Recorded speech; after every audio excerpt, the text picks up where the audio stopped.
The film is set in a modern city, but I wanted a world that felt timeless in a way. I mean, people are using iPhones, but a lot of the visual language is quite late 80s, early 90s. People got quite confused because every time we asked for a 90s car, they were like, is this period? And we were like, no, it's not period. It's just that we like the shapes of them. The cars are quite blocky, the opposite to modern amorphous looking cars you see in everything.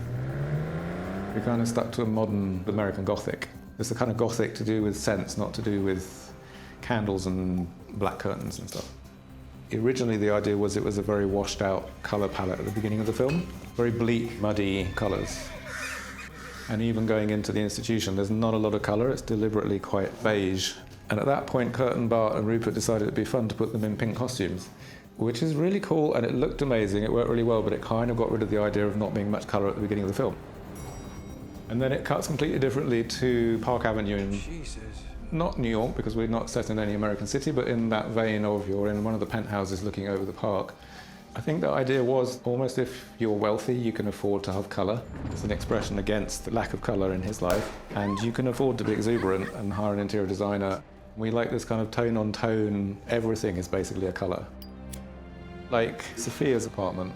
She was a model in our story. She's got like Helmut Newton-style massive portraits of her all around the walls.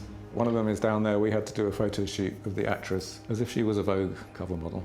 That's furnished with a lot of 90s Italian furniture, and it had references to The Hunger, Catherine Deneuve in The Hunger. I heard you had a visitor. He wants to kill you. Oh, anger. First impulse.